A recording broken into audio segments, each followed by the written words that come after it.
अनन्या एक गरीब लड़की थी। उसके पिता एक कपड़े की दुकान पर काम करते थे और माँ दूसरे के घरों में चौका बर्तन किया करती थी। अनन्या अपने माँ बाप की इकलौती लड़की थी। उसके माँ बाप ने उसे बड़े लाड़ प्यार से पाला था। वह चाहते थे कि अनन्या पढ़ लिख कर बड़ी आदमी बने, जिससे उसके सिर से गरीबी का कलंक मिट जाए। अनन्या ने जब 10वीं की इम्तिहान पास किया तो उसके माँ बाप ने बहुत खुश हुए। उन्होंने कस्बे के एक इंटर कॉलेज में उसका नाम लिखवा दिया। इंटर कॉलेज उसके घर से थोड़ी दूर पर था, इसलिए उसके माँ बाप ने किसी तरह पैसों का जुगाड़ करके उसे एक पुरानी साइकिल भी दिला दी, जिससे अनन्या को स्कूल जाने में परेशानी न हो। अनन्या जब साइकिल पर बैठकर स्कूल जाती तो उसे लगता जैसे वह आसमान में उड़ रही हो। यह उसका बहुत पुराना सपना था जो उसके माँ बाप की वजह से पूरा हुआ था, इसलिए वह रोज़ समय से स्कूल पहुंच जाती और मन लगाकर पढ़ाई करती। लेकिन एक दिन अनन्या की ज़िंदगी में एक नया मोड़ आया। दोपहर का समय था। स्कूल से छुट्टी होने पर उसने अपनी साइकिल ली और घर की ओर चल पड़ी। लेकिन अभी वह थोड़ी दूर ही पहुंची थी कि पीछे से आती एक बाइक उसके बगल से गुजरी। बाइक को जो लड़का चला रहा था वह उसका हमउम्र था। लड़के ने थोड़ा आगे जाकर अपनी बाइक को रोक दी और अनन्या को रुकने का इशारा किया। अनन्या उस लड़के को अक्सर रास्ते में देखा करती थी। जब भी वह स्कूल आती और स्कूल से जाती तो वह लड़का सड़क के किनारे खड़ा उसे निहार रहा था। शुरू में उसे देखकर अनन्या को बहुत गुस्सा आता था, लेकिन धीरे धीरे वह उसे अच्छा लगने लगा था। इस तरह से रास्ते में रोके जाने से अनन्या घबरा सी गई। पहले उसका मन हुआ कि वह अपनी साइकिल आगे बढ़ा दें, लेकिन फिर न जाने क्या सोचकर उसने अपनी साइकिल में ब्रेक लगा दिया। वह लड़का अनन्या के पास आ गया और धीरे से बोला, मेरा नाम सुमित है। मैं रोज़ आपको स्कूल जाते हुए देखता हूँ।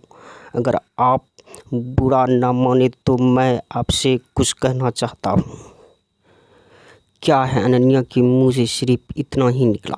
सुमित ने अपनी शर्ट की जेब से एक गुलाब की कली निकालकर उसके हाथ में रख दी और उसकी मुट्ठी बंद करते हुए बोला, मैं तुमसे बहुत प्यार करता हूँ। उठते बैठते सोते जागते हर समय बस तुम्हारे बारे में सोचता रहता हूँ। मुझे कुछ भी अच्छा नहीं लगता है। सुमित और भी बहुत कुछ कहना चाहता था, पर अनन्या ने उसके होठों पर हाथ रखकर उसे चुप करा दिया। तो आपको मेरा प्यार कबूल है? उस लड़के ने अनन्या की आंखों में आंखें डालकर पूछा। अनन्या शर्मा गई। उसने चुपचाप हाँ में अपनी गर्दन हिलाई और साइकिल पर बैठकर तेज तेज पैडल चलाती हुई अपने घर को चली गई। इस तरह अनन्या और सुमित में बातचीत की शुरुआत हो गई। सुमित रोज़ उसके लिए कोई न कोई गिफ्ट लाता और उसके लिए जीने मरने की कस्में खाता।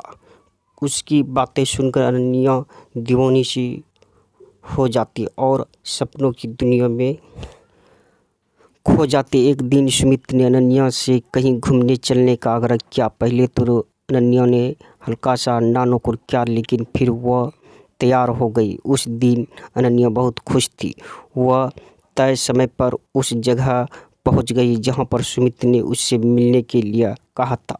सुमित ने अनन्या की साइकिल को एक दोस्त की दुकान पर खड़ी कर दी और अनन्या को बाइक पर बैठाकर चल पड़ा।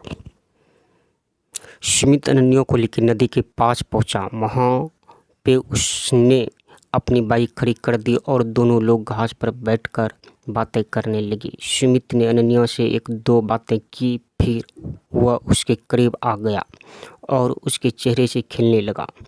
धीरे धीरे अनन्या पर एक नशा सा चढ़ता चला गया। शायद वह सुमित के मन की बात समझ नहीं पाई, इसलिए उसने अपने आप को सुमित के हवाले कर दिया। दोनों लोग एक दूसरे के प्यार में खो गए और दो जिस्म एक जान हो गए। अभी वह दोनों लोग ठीक से नॉर्मल भी ना हो पाए थे कि तभी न जाने कहाँ से वहाँ पर 3 लड़के आ गए। उन्हें देखकर अनन्या हक्का बक्का रह गई और जल्दी जल्दी अपने कपड़े सही करने लगी।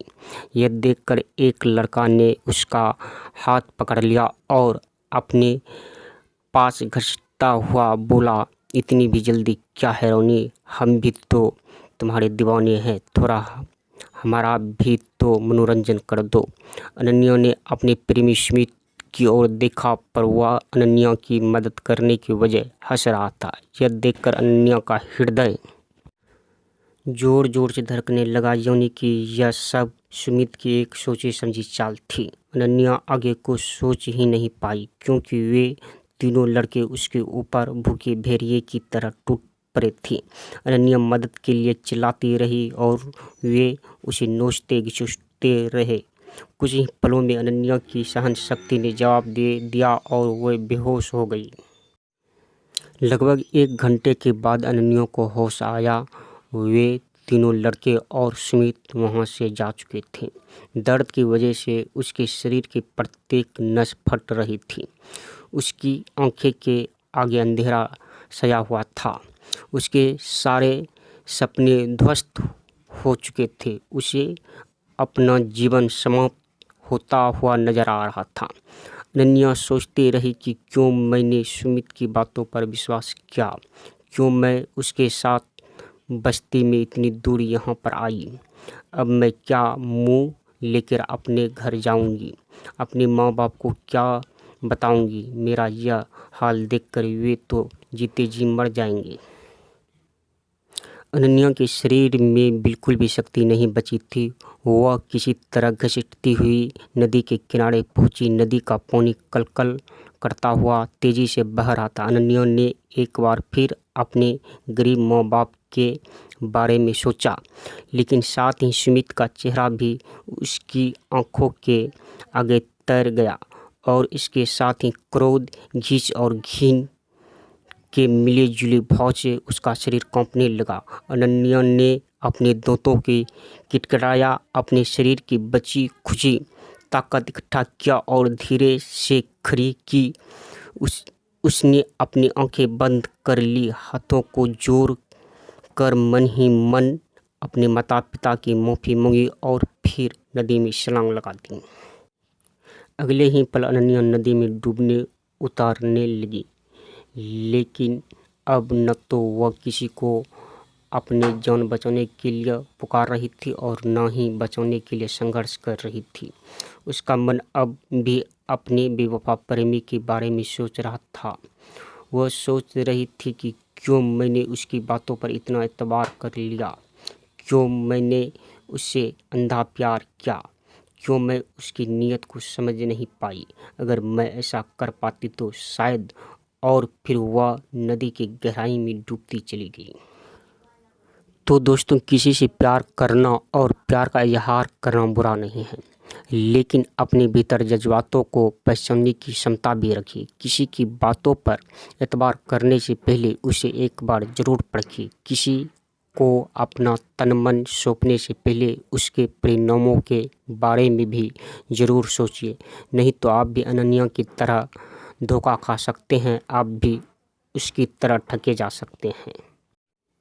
तो दोस्तों, यह थी हमारी आज की कहानी। आपको कैसी लगी और आपका क्या कहना है इस कहानी के बारे में हमें कमेंट करके ज़रूर बताएं। वीडियो कैसा लगा और हमारे चैनल को लाइक कर दीजिए और इसी तरह की कहानी देखने के लिए चैनल को सब्सक्राइब करके घंटी को दबाकर ऑल पर सेलेक्ट कर लीजिए, ताकि आने वाली वीडियो का नोटिफिकेशन आपके पास तुरंत पहुँचे। मिलता हूँ आपसे अगली वीडियो में, तब तक के लिए धन्यवाद।